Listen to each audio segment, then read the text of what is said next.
Hello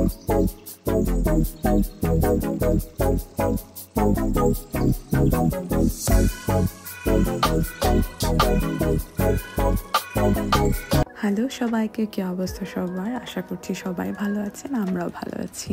তো mammoth cave ঘুরে আমরা সরাসরি চলে আসলাম টেনেসিতে, ন্যাশভিল শহরে।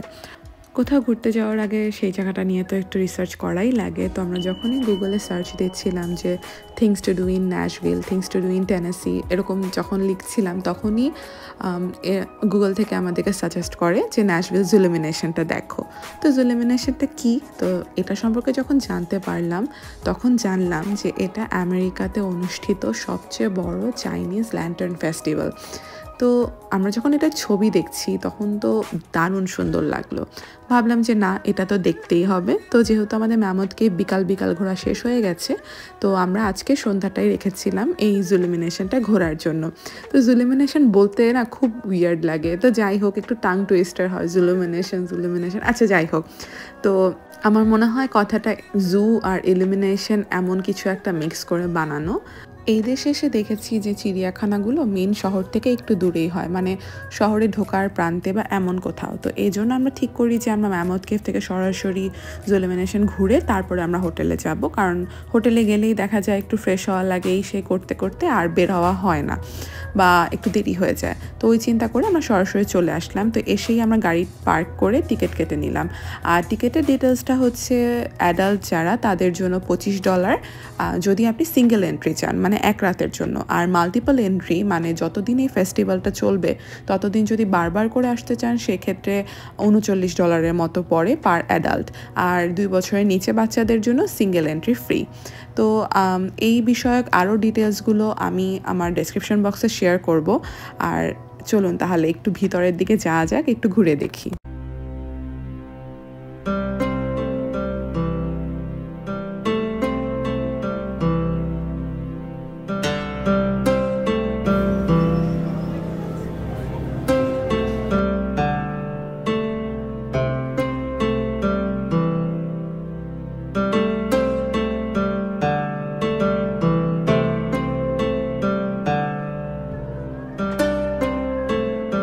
আমি ঠিক বলেছিলাম না, দারুণ সুন্দর জায়গাটা।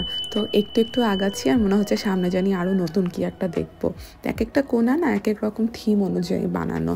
তো যাই হোক, যেহেতু অনেক ঠান্ডা, তো একটু পরপর হট চকলেটের দোকান বা বাচ্চাদের খেলনার জিনিস, শীতের জিনিসপত্র যেমন টুপি, মাফলার, মানে যেগুলো হঠাৎ করে ঠান্ডা লাগলে লাগতে পারে। একদম প্রচণ্ড শীত করলে ধরেন আপনি ভুলে গেছেন বাসায় আনতে, খেয়াল নেই টুপি বা মাফলার, তো যাতে ইনস্ট্যান্ট আপনি কিনে নিতে পারেন, এরকম করে একটু পরপর কিছু ভেন্ডিং মেশিন বা দোকান মতো বানানো আছে।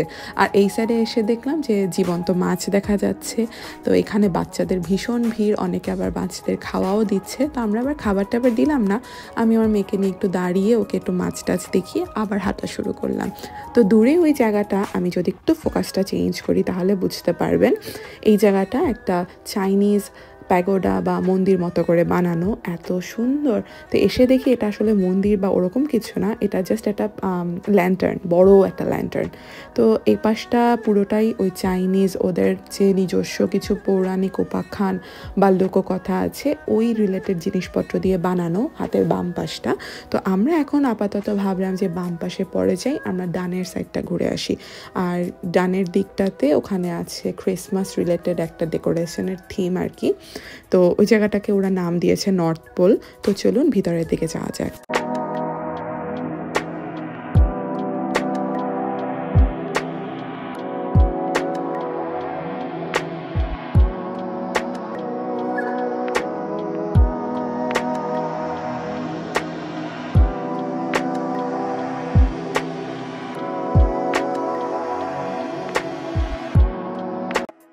এখানে আমার একটা জিনিস খুব মজা লাগলো যে পুরো ইউএসএতে আমি এসে দেখেছি যে লাল, সবুজ, নীল এরকম ছোট ছোট মরিচবাতির মতো জ্বালায় ক্রিসমাসে। আর এখানে এত বড় বড় করে মরিচবাতিগুলো বানানো, এই যে সবুজ একটা, লাল একটা, কি যে মজা লাগলো আমার দেখে। আবার এখানে একটা সুভিনিয়ার শপও ছিল যদি কিছু স্মৃতি হিসাবে আপনি নিয়ে যেতে চান। তো ক্রিসমাস থিম ঘুরে বেরিয়ে আসার পর আমরা আসলাম উইন্টার থিমের ভিতরে। মানে এখানে যেন বাড়িগুলোর উপরে বরফ পড়ে একদম জমে গেছে, বরফে তলিয়ে গেছে ছাদ এভাবে তৈরি করা আর কি। তো এই জায়গাটা ঘোরার পর আমরা যেখানে আসলাম এটা আমার খুব মজা লাগলো যে এসেই দেখি অনেক বড় বড় রেইনডিয়ার, অনেক বড় বড় শিংওয়ালা, আর এগুলোর সব ঘাড়গুলো নড়ছে, মানে ভিতরে হয়তো মোটর লাগানো। তো এই জিনিসটা তো খুবই মজার, আর সাথে না মিউজিকও চলছে যে ওরা শব্দ করছে। তো যাই হোক, ওখান থেকে একটু সামনে আগানোর পর দেখলাম এই গাছের মধ্যে ফল ঝুলছে, ফলগুলো কিন্তু লাইট, মানে এটাও খুব মজা, যেন একটা আপেল গাছ, মানে এটা একটা বাতির গাছ। তো যাই হোক, এই গাছগুলো দেখার পর একটু সামনে আগিয়ে দেখি একটা খুব সুন্দর ট্রেন, আর ট্রেনের সাথে একটা ক্রিসমাস ট্রি।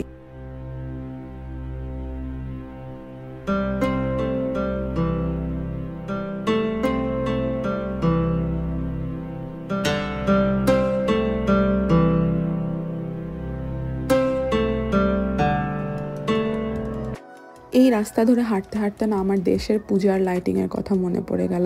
দুর্গাপূজার সময় কি সুন্দর করে লাইটিং করে না আমাদের দেশে। এখানে তো তেমন করে না, কিন্তু এরকম করেই করে তো আমাদের দেশের সব বড় বড় পূজার যে মণ্ডপগুলো হয় এগুলোর বাইরে এরকমই লাইটিং হয়। তো হাঁটছি আর আমি আবার আমার দেশকে মিস করছি।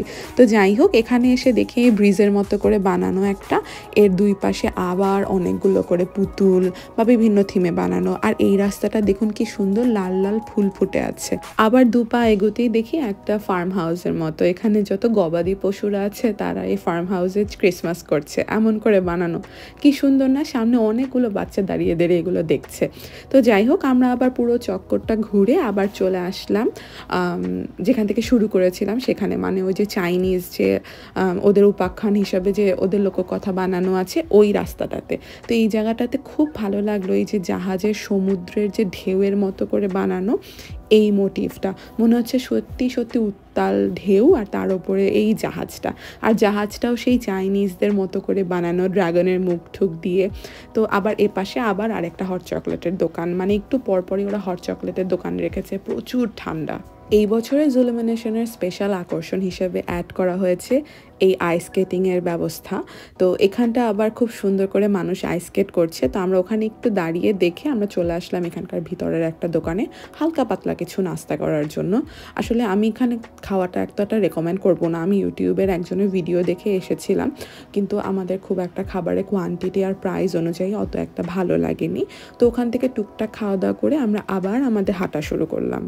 ছোট বড় মিলিয়ে এখানে কিন্তু প্রায় 1000-এরও উপরে চাইনিজ লণ্ঠন জ্বালানো হয়।